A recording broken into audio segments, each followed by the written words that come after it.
Republic of Namibia, who is present in this assembly, permit me also to recognize the men and women who have organized this occasion, and those of you who have taken time to be with us this evening.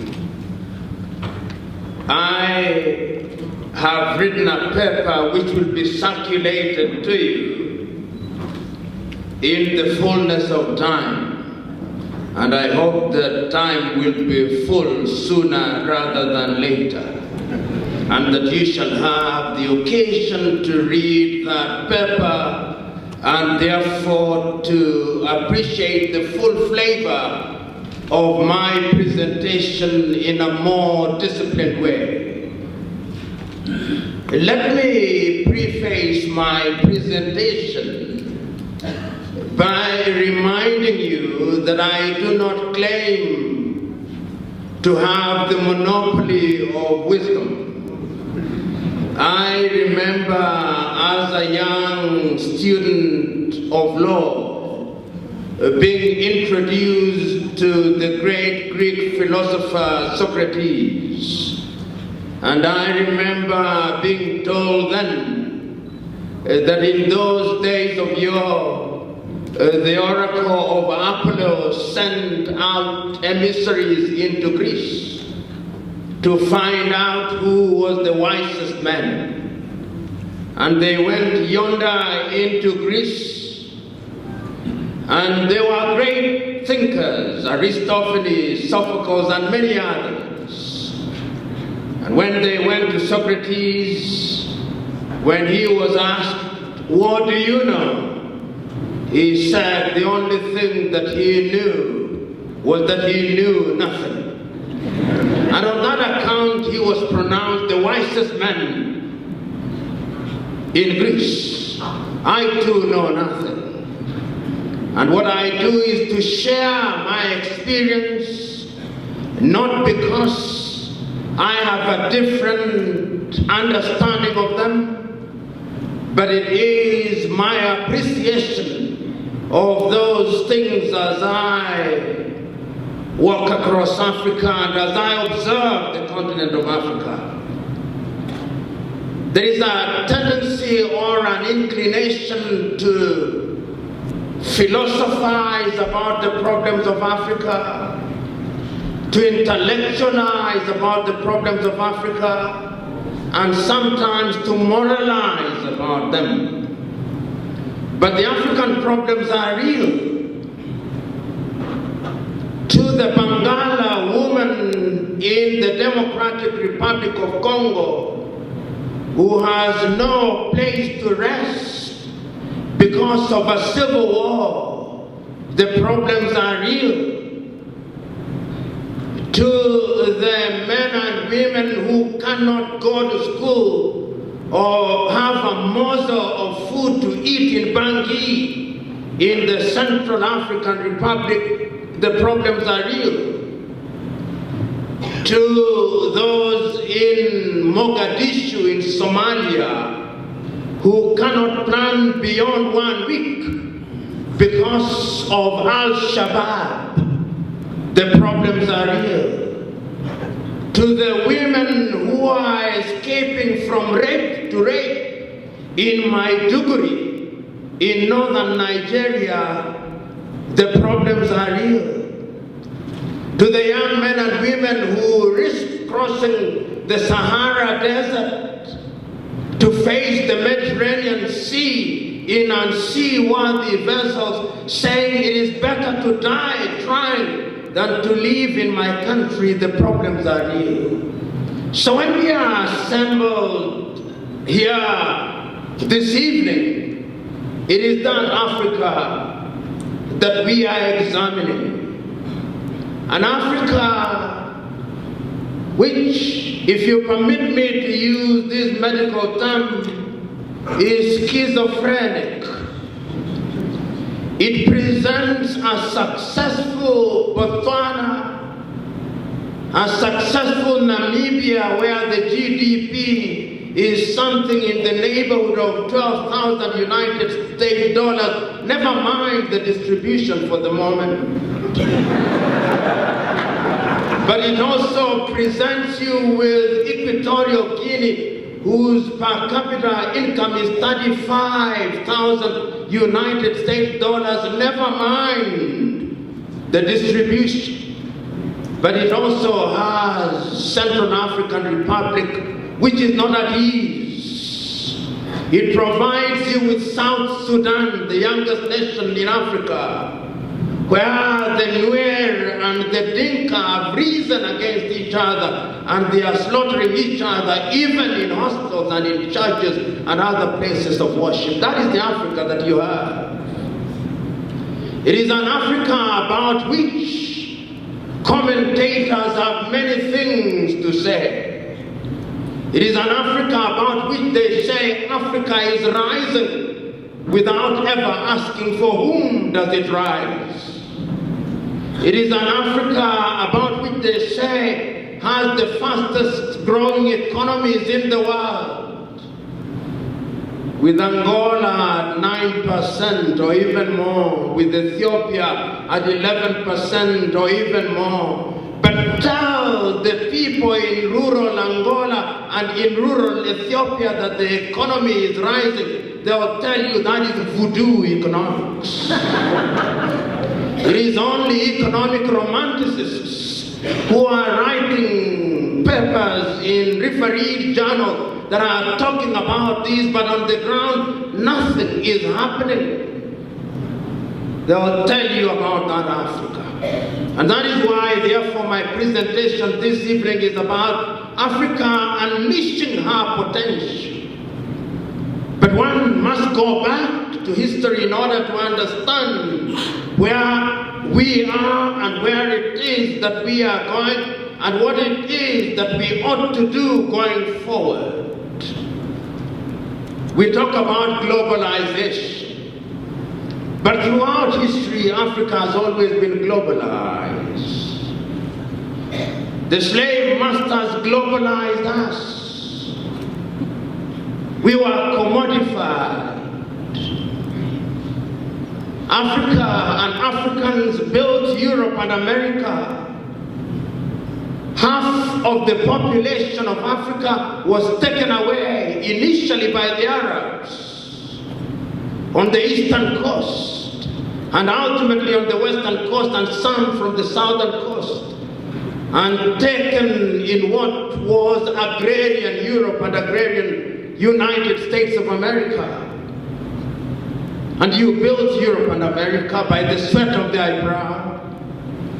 When slavery lost her luster, the colonial project came about. European countries sat, as history will remind you, in Berlin, in a conference that sometimes is called King Leopold's Conference, and parceled out Africa with undue regard to the realities on the ground. Your country was given out to the Germans. And the Germans did not stop there. They went to Tanganyika and took Tanganyika, and they did not stop there. They went to Dahomey and took yet another slider from that western coast. Even Portugal, little Portugal, took big Angola, and they took big Mozambique, and they took Guinea-Bissau and Cape Verde, and their neighbors did not rest.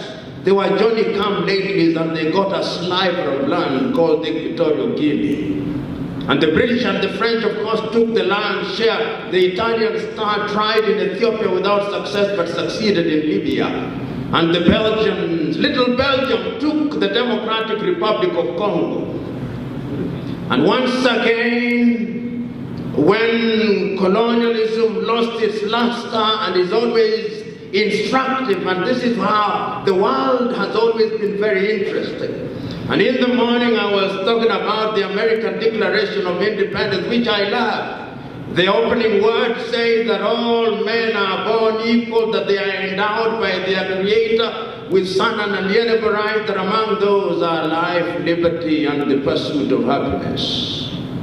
When they were saying those things, men of color were white women were not in the equation. But they did not stop there. In 1945, in San Francisco, in the United States, when the United Nations was being created and it was being said that, well, we are all equal, 3 years later, Henry Fafoot was in South Africa creating a regime as pernicious can be, saying that you Negroids who are present here are nothing but good for drawing water and hewing wood. And this country was to suffer under the weight of that regime. But it must always be remembered that the Africans who are resisting, the Herero resisted here.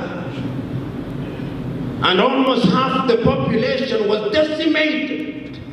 It was not until very recently that the Germans apologized.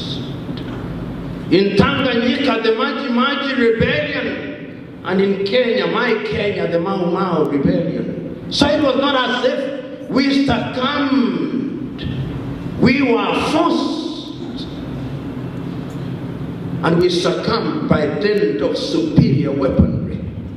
But in the 1950s, we gained our political independence. And the words of Kwame Nkrumah in Accra, Ghana ring true. He said that the independence of Ghana means nothing if the rest of Africa is not free. And you will remember that during that period there were many countries that were gaining their independence. And you, particularly the young ones, will not remember that the African leaders of the day knew who was where in the West. Names such as Modibo Keita of the Sudan, now Mali made sense. Some of them did not go to school. Ahmed Sékou Touré of Guinea, Nnamdi Azikiwe of Nigeria, and in the same country, Abubakar Tafawa Balewa and the Sardaar of Sokoto, Sir Ahmadu Bello. They were great Africans.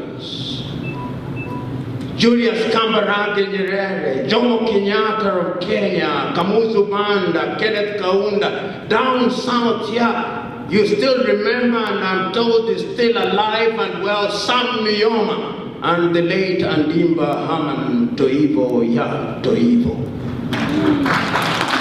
In other words, they were great Africans, and the clarity with which they saw Africa was as astounding as it was titillating. I'm inviting you to take time to read the 32 speeches delivered between the 23rd and 25th days of May 1963 in Addis Ababa, Ethiopia. Each one of them, even the one that you did not think much about, had something to say that was sound and good. But of course, the most enlightened speech of the day, man with a sense of urgency and conviction, was that of Osajefo, Dr. Kwame Nkrumah. He exhorted the leaders who are present on that day, let us not leave this hall without one army, without one command force. Let us not leave here without one country with its capital in what was then called Leopoldville, now called Kinshasa. Let us not leave here without one currency. Let us do this because if we delay, we shall get used to our titles and our sovereignty, and the neo-colonialists will influence and divide us. Nkrumah was not a Jewish prophet, nor did he have the gift of prophecy. But he could see as clearly as one ought to have seen at that time that Africa could only realize her potential if Africa united. Oh, he was right. He was right. Because even before he made that speech, the neo-colonialists had started destroying Africa. Many of you will remember that the first coup d'etat in Africa was in 1960, the overthrow of Togo's Sylvanus Olympio. And 1 year later, Patrice Lumumba was killed by the conspiracy of the Americans, the Belgians, and the use of their acolytes in Mobutu Sese Seko and Jose Kasavubu and Moise Chombe. Africans were already beginning to be decimated. In the west of Africa, the former French colonies, you had leaders who thought that they were more French than the French themselves. That is how I understood leaders such as Felix Houphouët-Boigny.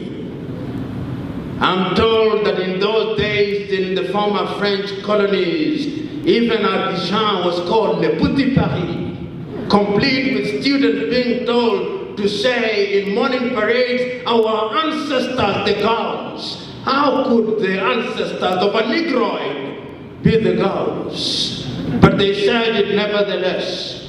So that Africa became the only continent in the world that is referred to as Anglophone, English speaking.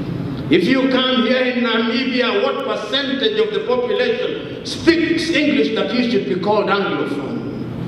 Then they went to the former French colonies and they called them the Francophones. They went to the former Portuguese colonies and called them the Lusophones. Throughout the ages, the struggle has always been the struggle of the mind. René Descartes, that great French philosopher, said, "Cogito ergo sum," I think, so I am. The question is, you Negroes, who are my brothers and sisters, do you think? Because those who are in the business of thinking, we see the results of the thought processes. And if we are thinking, in what direction are we thinking? Because if my history and memory serves me well, the promises of independence were clear. In 1960, we used to say that we have attained political independence, that we may fight disease so that we do not die young, that we are going to fight ignorance so that we do things on the basis of evidence, and that we are going to eliminate poverty because we want our people to live in dignity. The question is, are Africans liberated from disease? Even this good Namibia, your life expectancy is not beyond 53 years. That is a toddler in Japan. You are dying in your youth.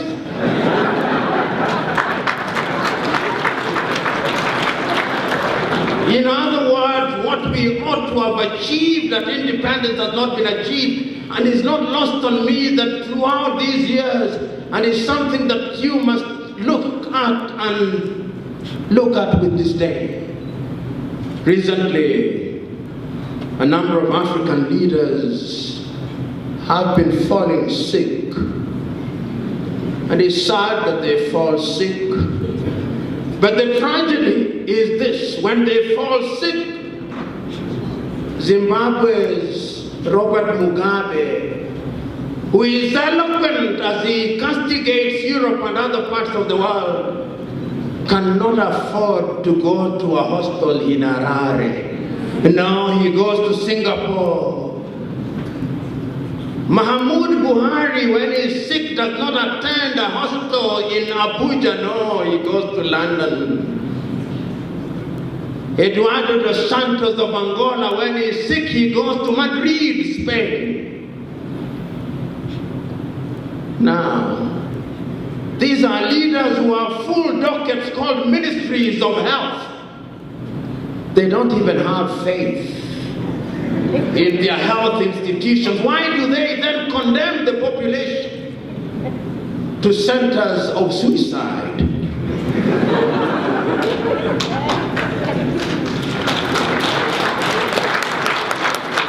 And as if that was not enough, many African leaders tell us on a daily basis that we have improved the education situation in our country. schools. Oh, but ask them to take their children to those schools. No, their children will go to the United States of America. Their children will go to Australia. Their children will go to France. Their children will go to Portugal. So it is you and me who are God-forsaken who take our children to schools which are local. Talk of low self-esteem. African leaders have also become hunters and gatherers. Our ancestors gathered wild fruits. In this country, they must have gathered those fruits in the Namib and the Kalahari Desert. In Kenya, they must have gathered them in the Chalbi Desert. But today, our leaders are in the business of gathering cars and buildings and many things. And yet I remember one great philosopher saying that there are people so poor in the world that the only thing they have is money. And there is no shortage of such individuals in Africa, people who engage in primitive accumulation. You know, Alexander the Great died at age 33. He conquered half of the known world.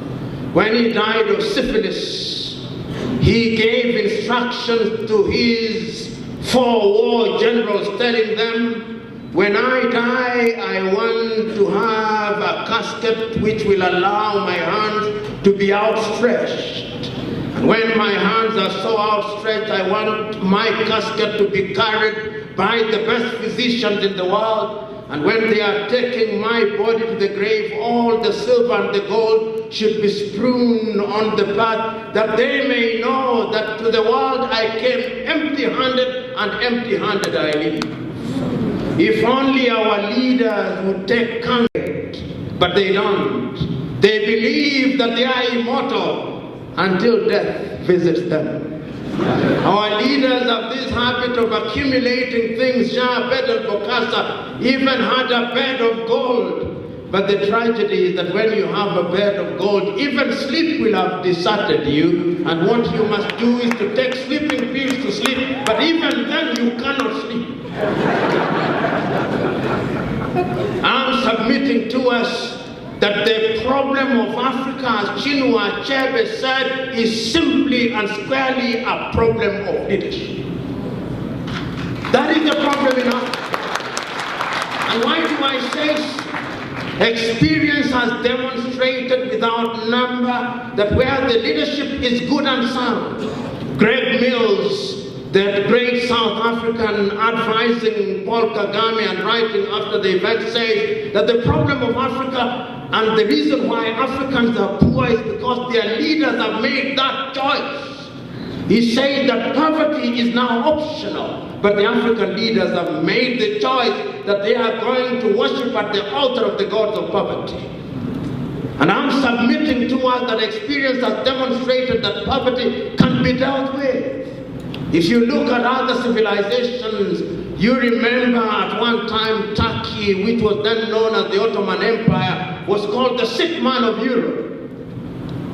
When Atatürk came in Turkey, he became a dictator. And when he was asked, why have you become a dictator? He said, I've become a dictator that there may be no other dictator in Turkey, but that Turkey should rise up from the morass of poverty. And today, when you go to your supermarkets, you get things called Ramptons from Turkey. They even have Turkish schools in Africa. That is Turkey built and midwifed by Atatürk. Leadership is the solution. We are quick to point out Singapore. When Singapore was being forced out of their union with Malaysia, many an obituary was written about Singapore. It was said of Singapore that it would go nowhere, this backwater city-state. But Lee Kuan Yew recognized that when you marshal your people and lead them into some direction, then they will realize their potential. Today, Singapore has a per capita income of nearly 35,000 United States dollars, and it is properly distributed. It is properly distributed. But the problem of Africa, if you allow me to digress a little, is that the per capita income in Africa doesn't begin to tell the story. The GDP of Africa doesn't begin to tell the story. Because one African leader or one African government minister owns more than his entire village. And the tragedy is that that minister still goes to church on Sunday and says, "Our Father who art in heaven, hallowed be thy name, thy kingdom come, and thy will be done on earth." And he is the thief of gigantic proportions, stealing on an industrial scale. I'm submitting to us that the problem of Africa is one of leadership. We have seen in Dubai, in the middle of a desert, each one of us who is a middle class here will have gone to Dubai, or your dream is that you go to Dubai or Abu Dhabi or Doha in Qatar. When you are leaving Windhoek to go to Europe and other places, you will take Qatar Airline, Etihad Airline, or the Emirates. These little Arab countries that have emerged, why are they doing so well? Leadership. It all falls on and rises on leadership. It all falls and rises on leadership. If you have bad leaders you only attained independence the other day, and it doesn't come as instant coffee, but you can borrow from countries such as Denmark, countries such as Norway, countries such as Finland, countries such as Sweden, countries such as Singapore, so that by the time you are talking about your vision 2030, Namibia could actually have 80% employment. It is achievable. And with the discipline that I've seen here in Windhoek, where you obey traffic lights, where you have no garbage in your streets, it is achievable because discipline is part of the solution. You can achieve it. But Namibia is an exception to the rule. But that is not to say that the many things cannot happen. Many things can happen. I'm still talking about resources. Look at the Democratic Republic of Congo. Each one of us here has a mobile phone. And in each one of those mobile phones there is rare earth from the Democratic Republic of Congo. It is sad that in the rivers of Congo we can generate enough power to light the entire Africa. The Democratic Republic of Congo has cobalt and gold and everything. And yet the Democratic Republic of Congo could not hold their elections last year because they have no money to hold elections. Even Somalia, after 18 years of trouble, could hold an election. The Democratic Republic of Congo cannot hold an election. You know, sometimes as a Christian, I think to myself, when God is upstairs and is looking down upon his earth and is looking at his children, he must hold his chin and say, these children that I put in Africa, what happened? What happened? In the words of Paul in his letter to the Galatians, you foolish African, who has bewitched you? Who has bewitched us? Who has bewitched us? It is a legitimate question which we do not want asked because our egos don't, but we must ask it, who has bewitched us? Who has bewitched us that we have no faith in ourselves? Who has bewitched us that when we have our wives who are expectant, we send them to the United States in order to deliver boys and girls who will become the citizens of the United States? Who has bewitched us? Who has bewitched us that we are humiliating ourselves at the embassy of the United States of America so that we can have a 5-year visa? Who has bewitched us that we are applying every year to win a lottery for the green card, and when we win it, we have parties. Who has bewitched us?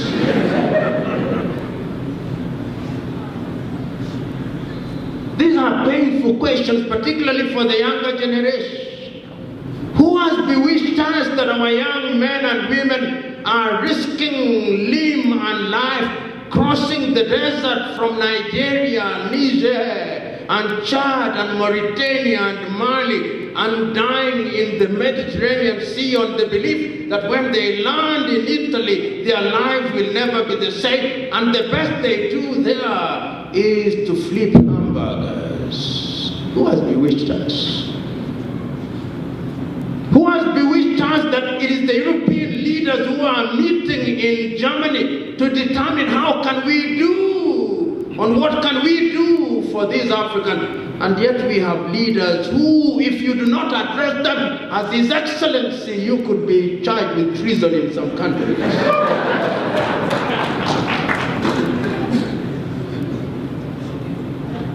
Who has bewitched us?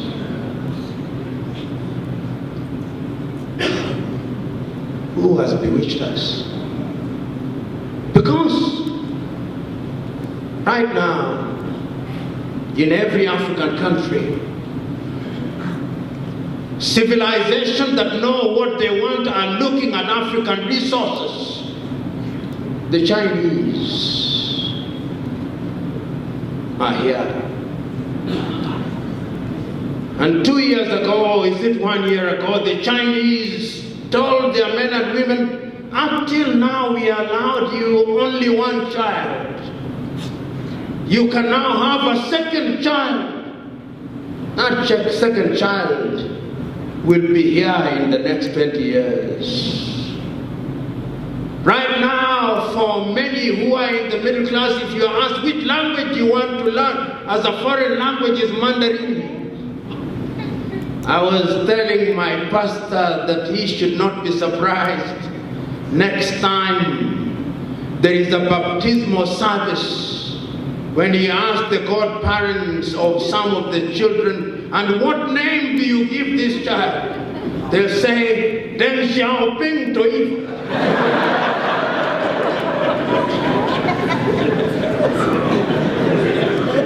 In other words, culturally we are being reconquered again. We established the University of Namibia, we established the University of Nairobi, the University of Dar es Salaam, complete with civil engineering, but even your beautiful road here in Namibia, taking us to the airport, is being done by the Chinese. Our beautiful road in Nairobi, Kenya, which we call the Thika Superhighway, was done by the Chinese. The road in Uganda from Entebbe to Kampala is being done by the Chinese. The port of Tema in Ghana is being done by the Chinese. The airport in Ghana is being done by the Chinese. Oh, the Chinese. Oh, the Chinese. Where are our engineers? Where are our doctors? Right now, I would not be surprised if at the University of Namibia there is not an institute called the Confucius Institute. There are Confucius Institute at the University of Nairobi, at the University of Dar es Salaam. The Chinese know what they want. And throughout the ages, those who know what they want get what they want if they work at it. The question is, do we know what we want? How can we possibly know what we want if we don't even know in the first place? And once again, I'm saying that the leadership is at the very heart of it. You know, African countries have many ethnicities. Here in Namibia, you don't have the problem in that major sense. In my country, in Kenya, we have it, but we have succeeded in managing it. In Tanzania, 120 ethnicities, but Mwalimu Julius Nyerere was very clear that if you want things to divide you, you'll always get them. Therefore, we must look for things that unite us. And I'm submitting to us that Africa will only realize the potential if we who are assembled here, particularly those of us who have gone to school. You know, it used to be said that we should think out of the box. I'm submitting to us the time has come that we must think without the box. We must throw away the box and begin thinking, because we do not know who brought this box. But we are being told to think outside of.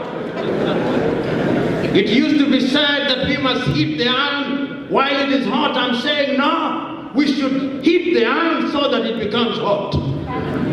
In other words, I'm saying we must begin to do things differently. We must begin to do things that will liberate us. In agriculture, what are we doing in agriculture in Africa?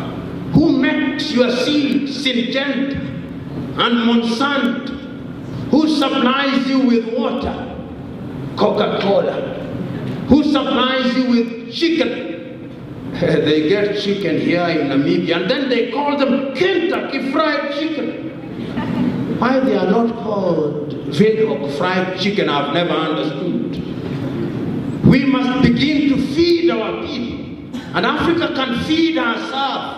You talk about unemployment. Why can't we employ our young men and women in the agricultural sector? The South Africans are doing it in the wine areas. Why can't we do it? If the Israelis are engaged in dry land agriculture, I'm told that Sam Nujoma, when he was in the bush and even when he became the president, dreamt of a Namib and Kalahari desert that would be green. Are those dreams not valid?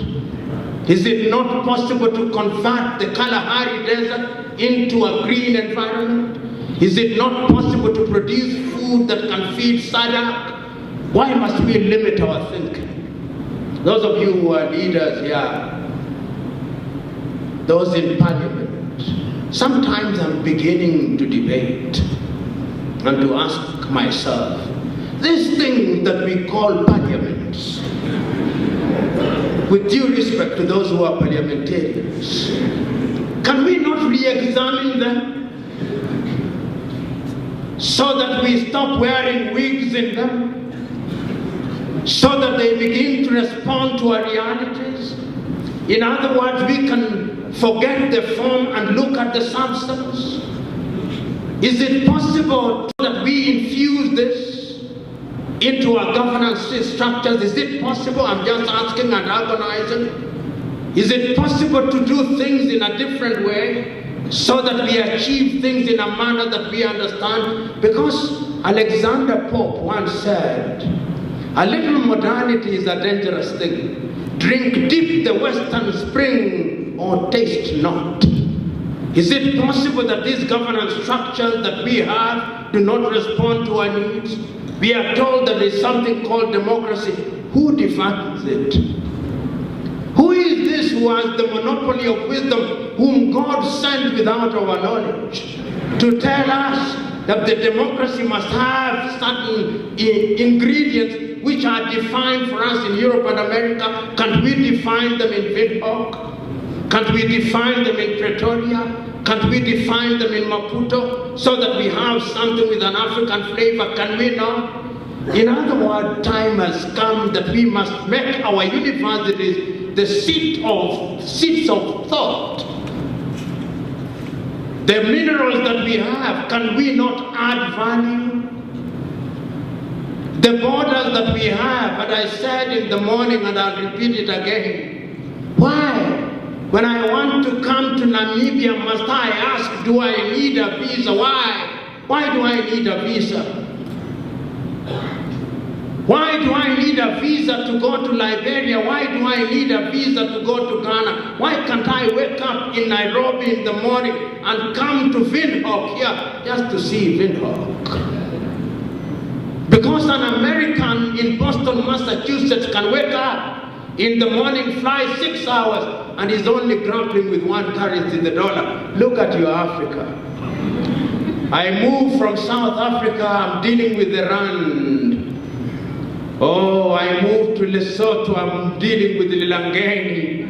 I moved to Zambia, I'm dealing with the Kwacha. I moved to Mozambique, I'm dealing with the medical. I moved to Malawi, the Kwacha. I come here with the dollar. I moved to Angola, I'm dealing with the Kwanza. I moved to the Democratic Republic of Congo, I'm dealing with the franc. I moved to Nigeria, I'm dealing with the Naira. I moved to Ghana, I'm dealing with the cedi. I come back to Zimbabwe, you don't know whether you are dealing with the dollar or the yuan or the pound.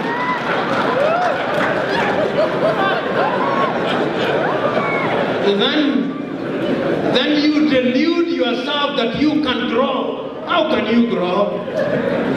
When you have a population of 1.2 billion people and none of our currencies is called hard currency. Not one. Not one. I have Kenya shillings in my briefcase.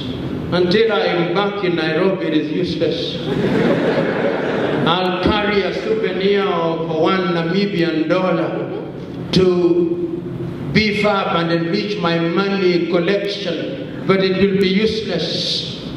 Can we not think of having a currency that has validity initially across the SADC, and one across East African Community, and one across Central Africa, and one across ECOWAS, and another one in the Maghreb, so that in 2050 or 2063, we have one currency called the Afro?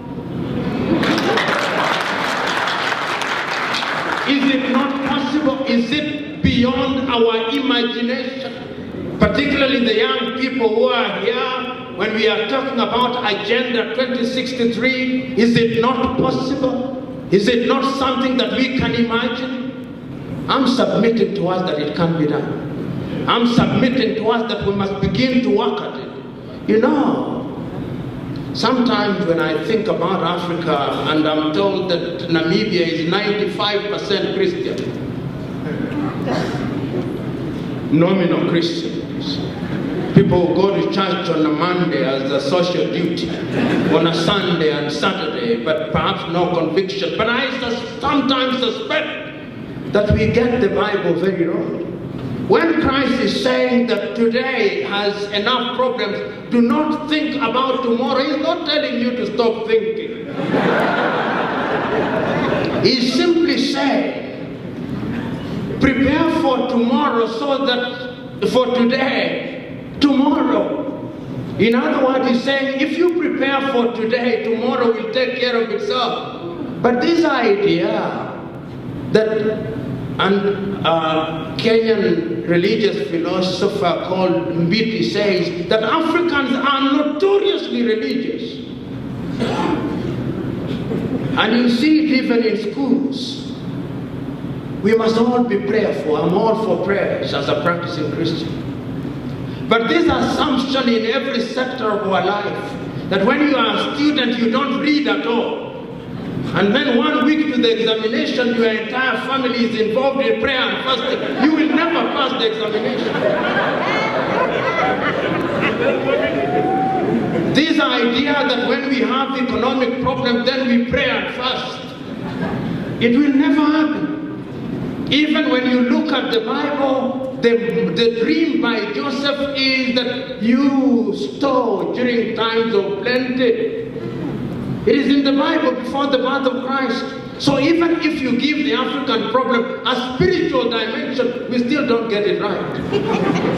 And I'll continue on that trajectory to take you to the book of Matthew, about this man who goes away and gives one person 5 talents, and another one 2 talents, and another one 1 talent, and he goes back and comes back and he finds the one with 5 talents saying, oh, I've made 5 more, good worker, and another one 2 talents, good worker, and to the one that was given talent I say, I know you.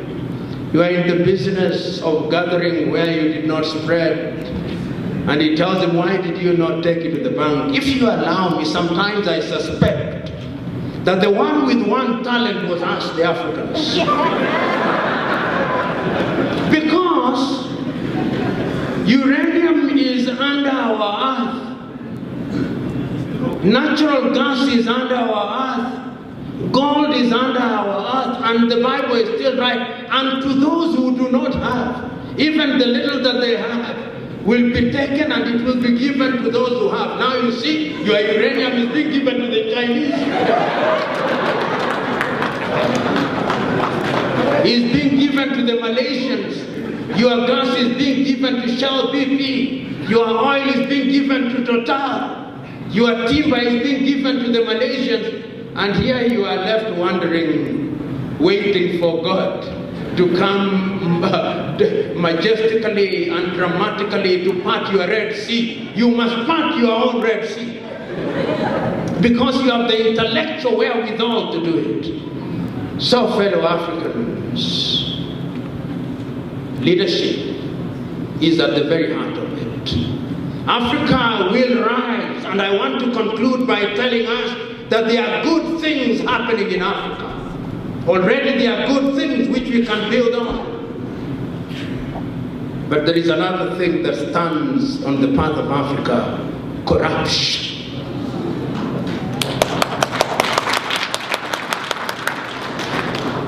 You know, charged the wife and he was convicted and sent back to Nigeria. When he went back to Nigeria, he became the governor of the Delta State. Africa's affinity for electing thieves into public office is a legend.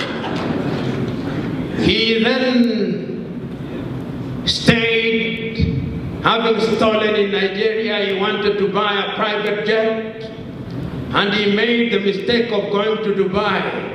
He was arrested in Dubai. He was taken to England, and he was convicted, him, his wife, and his girlfriend. He served his term and was released early in the year, and he wants to contest again in Nigeria. Recently, the former Minister for Petroleum in Nigeria, Ms. Madueke, who is now being indicted in London, in Italy, and possibly in the United States, had 37 flats seized in Nigeria alone. Many of you may have one flat which you are struggling to pay mortgage every month. You receive orders that you are going to have the thing taken. Madueke had 37. You have 14 regions in Namibia. He could distribute to every region one flat, and still she has others. That kind of primitive accumulation is what is killing Africa. We must tell Africans, as Mwalimu Kambarage Nyerere said, that the privilege and honor to serve is not a privilege to steal and to engage in thievery. You know,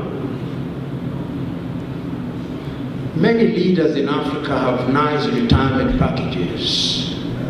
You don't need to steal. You don't need to steal at all. You only need to serve in dignity.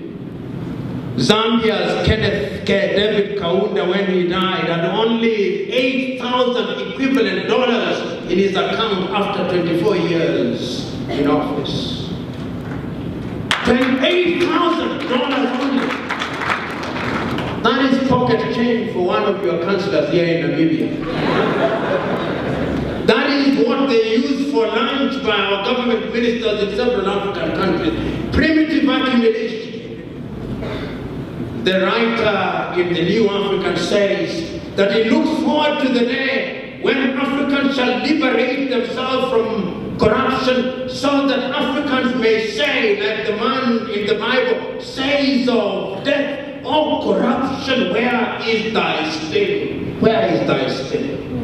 I look forward to those days. Unfortunately, a number of African countries are beginning to move in that direction. You go to Botswana. Ian Khama is doing a good job. Ministers are getting jailed. There is something that we are fond of in Africa called civic education. People know that corruption is wrong. So you educate them, and after you have educated them, they wonder what is wrong with you.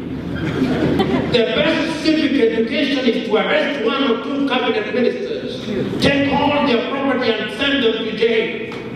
And that is the most civic education. Because the people will know that there are no sacred cows. In Rwanda, Kagame is sending them to jail. In Tanzania, John Pombe Magufuli is sending them to jail. We need a few cabinet ministers in jail.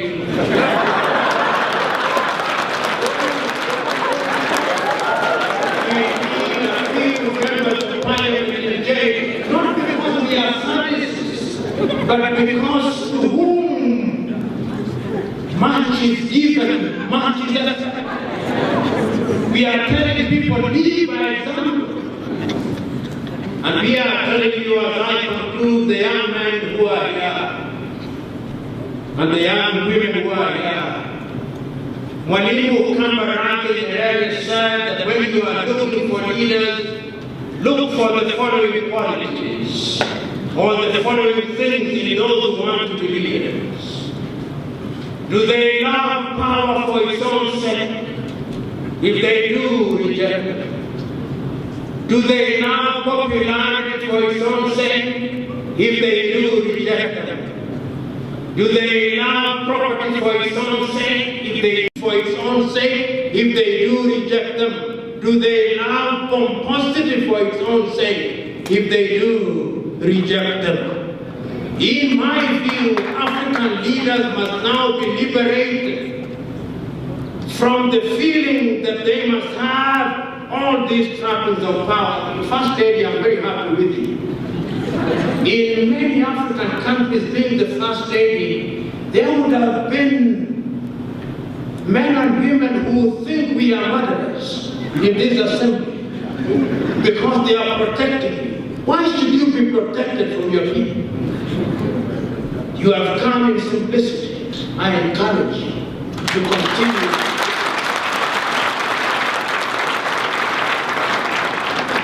If you can graciously tell His Excellency, let him leave in simplicity.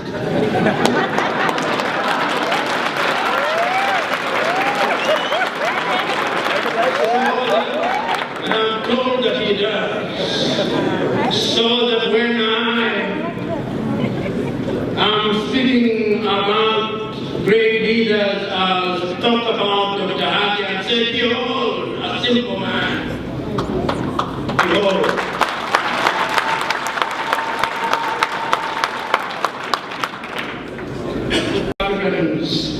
Our continent is, in my view, can be used very effectively to create new cadres of leadership. I've seen that happen in countries such as South Africa. I've seen that happen in countries such as Angola through MPLA or Mozambique through Frelimo. And it is possible, therefore, that under SWAPO, it can happen. And I was saying in the morning that one of the things that your country is already doing, which I think is a good thing, is that leadership is becoming a relay race. President Nyoma served for his 15 years. President Pohamba served his 10 years. President Hage, I'm quite certain he's going to serve his 10 years. And the beauty of that is that, number one, it demystifies leadership. And it creates a pool of great men who have served their country, who are a reservoir for guidance. So that young man who is in the African Union has no shortage of people that can mentor him. And I have no doubt that he can be mentored in the party, he can be mentored by those leaders.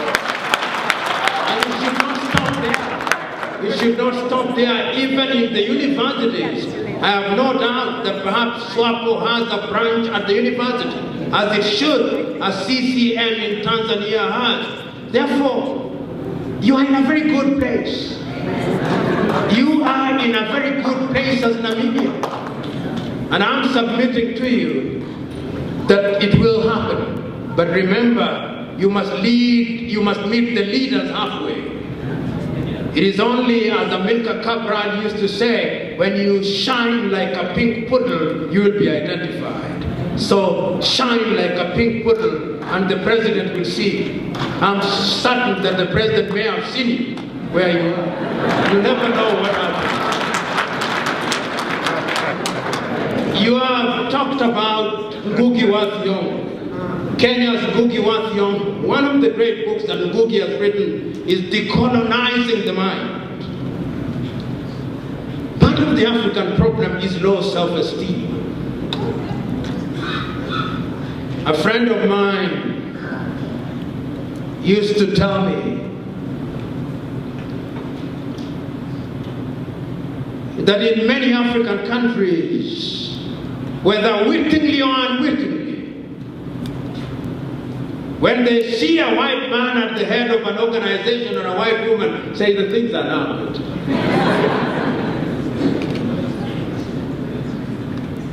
When you see a white pilot entering the Namibian airline, you say things are now good.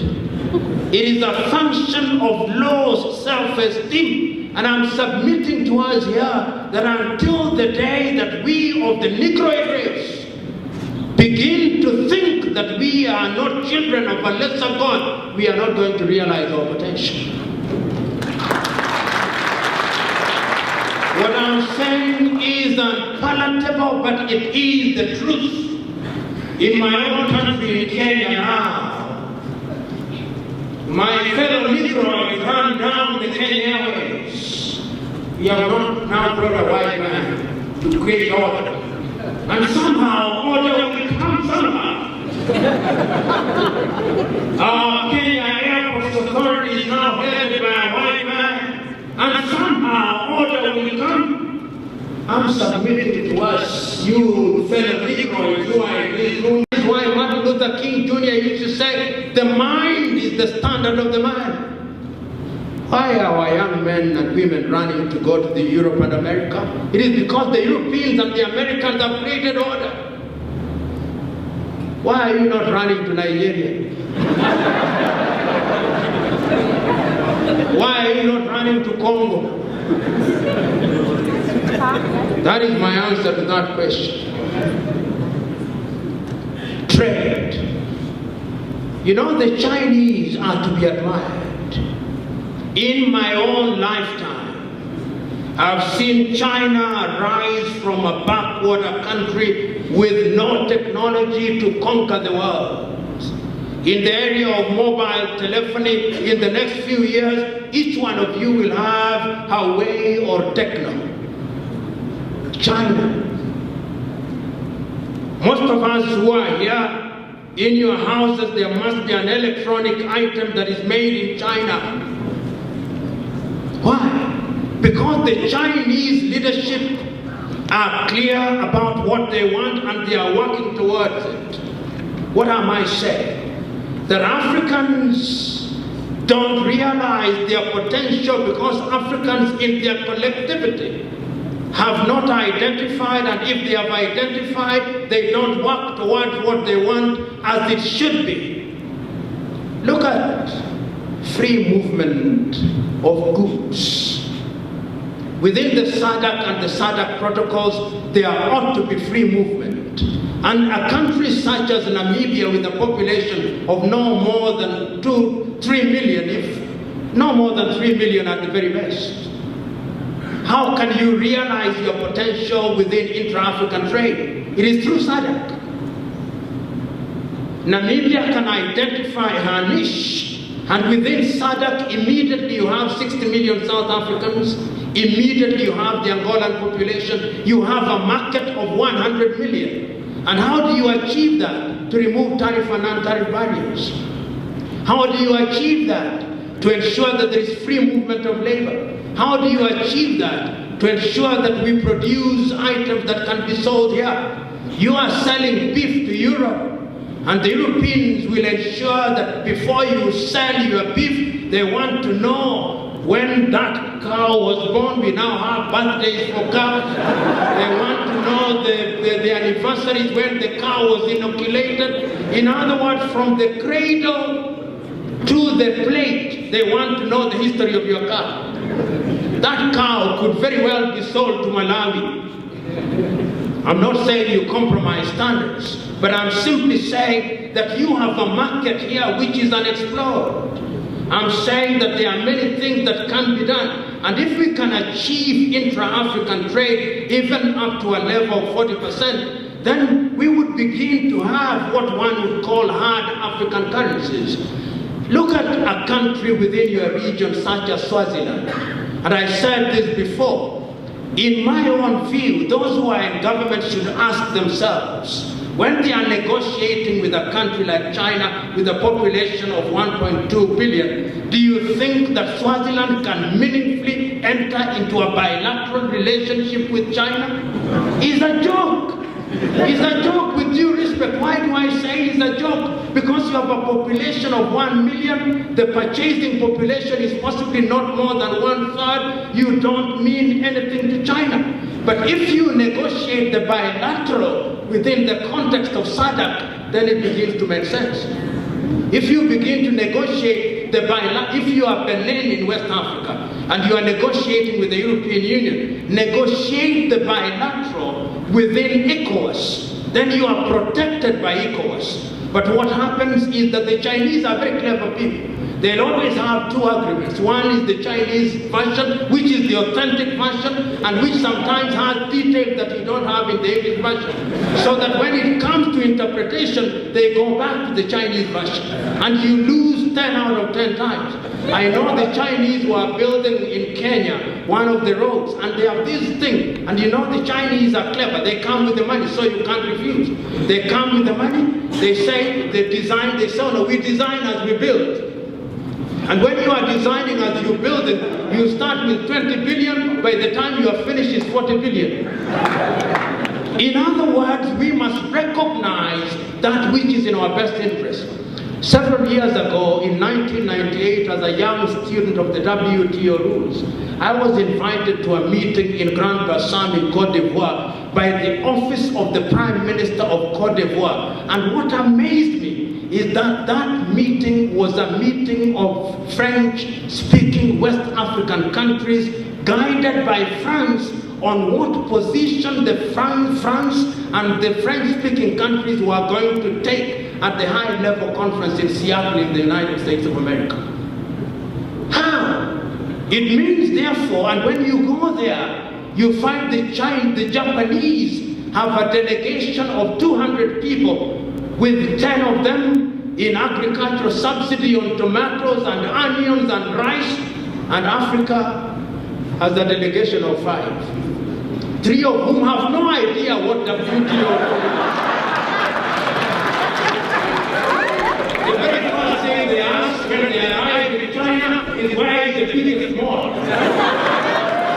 How can you negotiate? The Chinese and the Japanese are prepared to meet with you up to midnight for 24 hours. Because they have teams that are negotiating. And what they do is that they bring you things to sign at midnight. And meanwhile, you are getting a lot of sake you are drunk. So I'm submitting to us that, and this is a question of leadership. Leadership is about recognizing. And I've never, one of the things that I've never understood about most African leadership, get the best men and women. The credit will go to you. You consult me. Who knows me? You consult me in my room, you pay me some $3,000, $5,000, I'll be very happy, I'll pay school fees. Nobody knows me. It is you who is known, it is you whose wisdom will be praised. So the first thing that African leaders must do is to respect talent.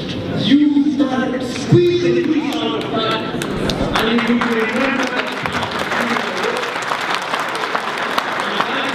that America do on a daily basis.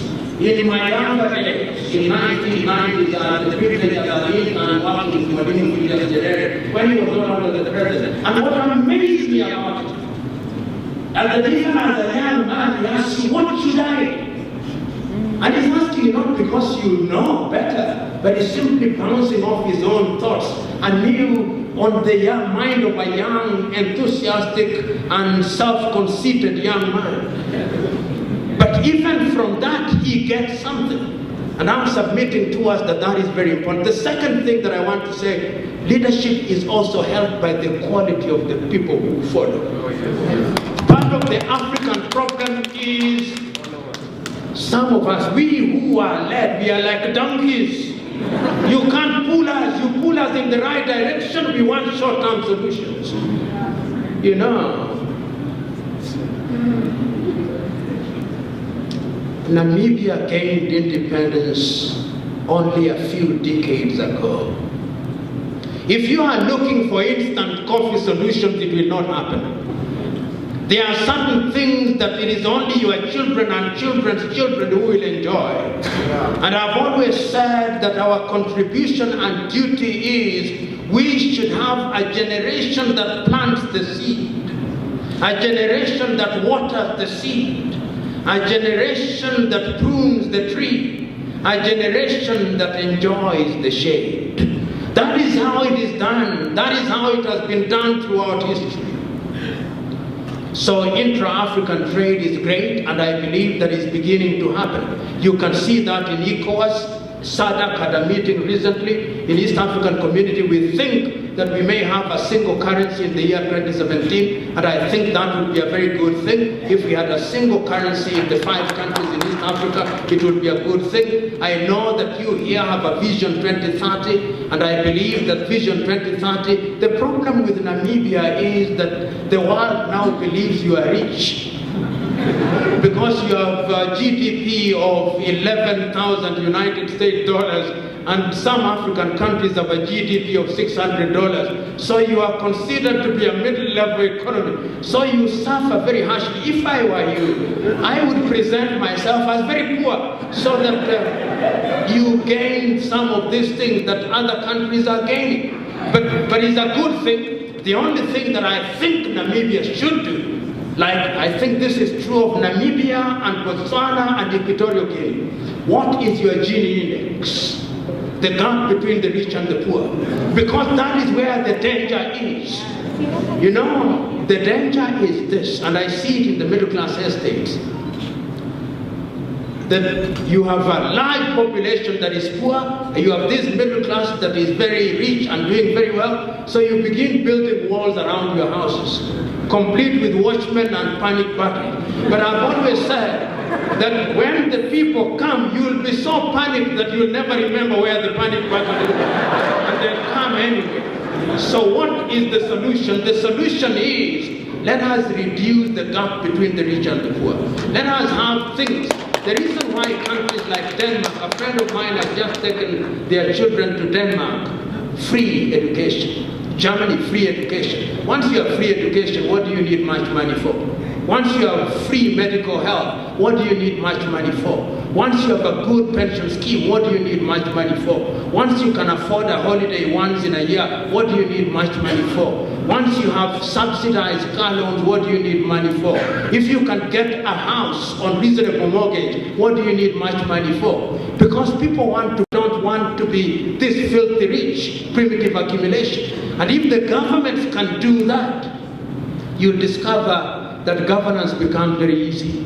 And we have a duty in our institutions of higher learning to also create a generation of Africans and Namibians who are not looking for employment, they are creating employment. And it can be done. Let us create employment. What are you doing? And I'm running myself, we are launching an African program where I'm telling young Africans, go home and create employment for 5 others. Go home, so that when the government is talking, you are also contributing to the government. The last question is about corruption. I always tell this story. In Africa, if you see a head of corruption who is appointed for 5 years and he serves for 5 years, he is not fighting corruption at all.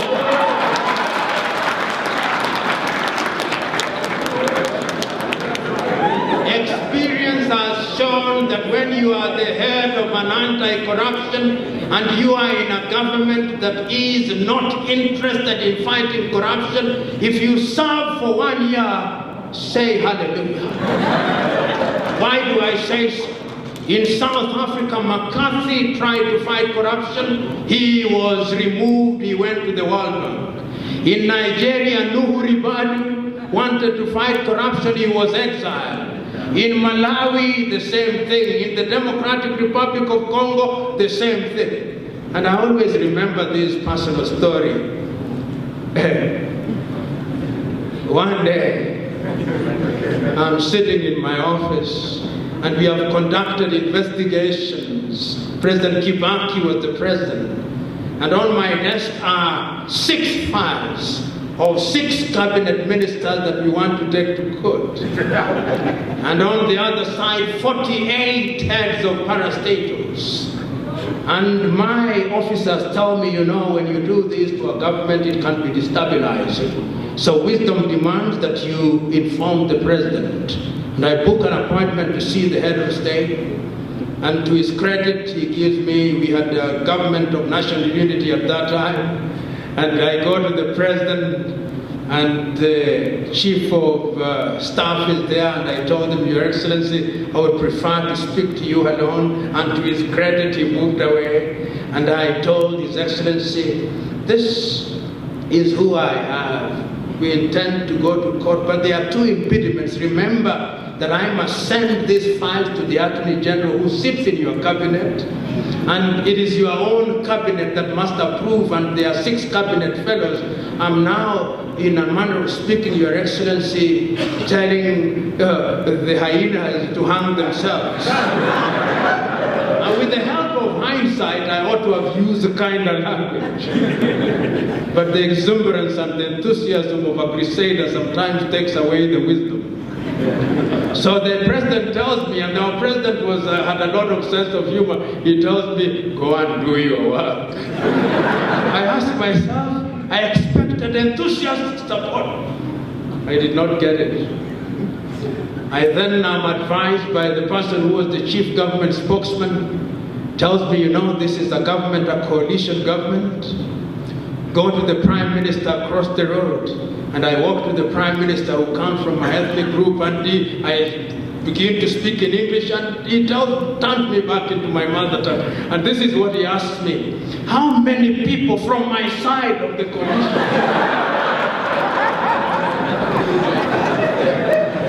At that time, we had a new constitution, and one of the things, I'm giving you this story to answer your question. We are now making the new law. And in the new law, we ask for a new structure, and those who are there, cabinet ministers, a subcommittee of the cabinet that is looking at the new law. And before the meeting starts, I raised my hand to the chair and said, I have an objection. He says, what objection? I said, 90% of you here are under investigation, and therefore you have no moral authority to talk about this law. I was then asked to excuse myself. The following day, the law was amended at midnight to abolish my office and that of my 4 directors.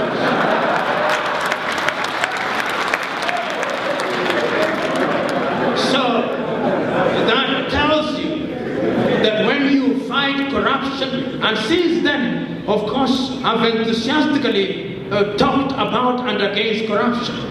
But there are African countries where anti-corruption authorities are working.